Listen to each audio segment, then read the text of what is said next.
شروع اللہ تعالیٰ کے نام سے جو بڑا مہربان اور نہایت رحم اور کرم کرنے والا ہے۔ حضرت سلطان محمود غزنوی رحمۃ اللہ علیہ اپنے کچھ سپہ سالاروں کے ساتھ جنگل کے راستے سے بھٹک گئے۔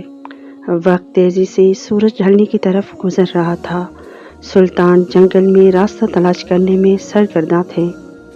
ایک ہندو دھرم کی شہزادی پر نظر پڑی جو اپنی کنیز کے ساتھ شاید شکار پر نکل آئی تھی۔ اکیلی شہزادی اور اس کی کنیز دریا کے کنارے پانی میں پاؤں ڈبو کر بیٹھی تھیں۔ وہ اس بات سے بے خبر تھیں کہ اس جگہ پر ایک جنگلی ریچھ پہنچ چکا ہے۔ اس سے پہلے کہ سلطان کا تیر اس کے حلق میں پار ہوتا، وہ ریچھ شہزادی کی کنیز کے ہاتھ کو زخمی کر چکا تھا۔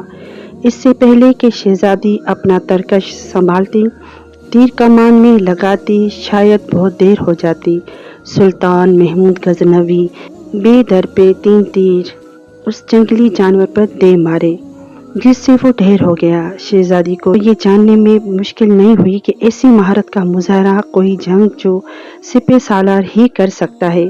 شہزادی سلطان کی طرف متوجہ ہوئی اور اپنا تعارف کروانے لگی اور بولی، میرا نام سمرتی ہے، میں جے پور کی راجا کی اکلوتی بیٹی ہوں۔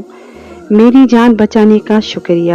میں تمہیں اپنے پتا سے کہہ کر فوج میں کوئی اعلیٰ عہدہ دلوا دوں گی۔ ویسے تم فوج کے سپہ سالار تو نہیں لگتے، بتاؤ کہاں سے تعلق ہے تمہارا؟ سمرتی یہ نہیں جانتی تھی کہ اس کے سامنے کوئی معمولی سپاہی نہیں بلکہ اس وقت کے سب سے طاقتور اور اسلامی لشکر کے سربراہ اعلیٰ سلطان محمود غزنوی رحمۃ اللہ علیہ ہیں، جن کے نام سے ہندو راجاؤں کے حلق خشک ہو جاتے ہیں۔ سلطان نے اپنی شناخت ظاہر نہ کرتے ہوئے کہا، جی میں فوج کا سپاہی ہوں۔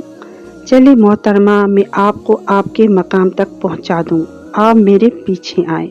اور اندھیرا بھی بڑھتا جا رہا ہے اور اگر راستہ نہ ملا تو جنگل میں رات بسر کرنی پڑے گی۔ شہزادی سمرتی جان چکی تھی کہ یہ شخص لالچ اور خوف سے پاک ہے۔ وہ سلطان کی نظروں میں حیا دیکھ کر خود کو محفوظ محسوس کر رہی تھی۔ جنگل کی خاردار جھاڑیوں کی وجہ سے شہزادی کا پیراہن مختلف جگہوں سے چھلنی ہو چکا تھا۔ شہزادی تھکاوٹ سے چور چور ہو چکی تھی۔ سلطان نے درختوں کی طرف اشارہ کر کے کہا، شہزادی آپ یہاں کچھ دیر آرام کر لیں۔ رات کی تاریکی بڑھ رہی ہے اور موسم بھی صحیح نہیں ہے اور اندھیرے میں مزید سفر کرنا صحیح نہیں ہے، اور علل صبح نکلے تو میں آپ کو صحیح مقام پر پہنچا دوں گا۔ سمرتی کے پاس سلطان پر بھروسہ کرنے کے علاوہ اور کوئی بھی راستہ نہیں تھا۔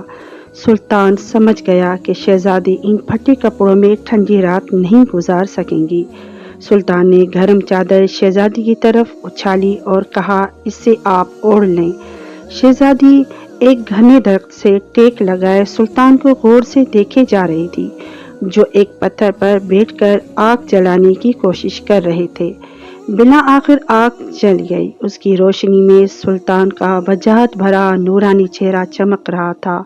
سلطان نے مٹی سے وضو کیا اور نماز پڑھنے لگے۔ شہزادی کو جھٹکا لگا، ارے یہ تو مسلمان لگتے ہیں، کہیں یہ غزنی لشکر کے تو نہیں؟ شہزادی کانپ گئی، یہ تو لٹیرے ہیں،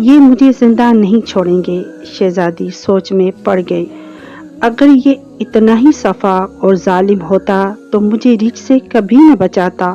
نہ چاہتے ہوئے بھی شہزادی کا دل اطمینان اور سکون سے بھر گیا۔ سلطان نماز کے بعد دعا کرتے وقت زار و قطار رونے لگے اور روتے روتے سلطان نے اپنے خنجر کی نوک اپنے پاؤں کے انگوٹھے پہ رکھ دی اور اسے دبا دیا۔ شہزادی سمجھ گئی، یہ نوجوان مجھ سے زیادہ گفتگو نہیں کرنا چاہتا۔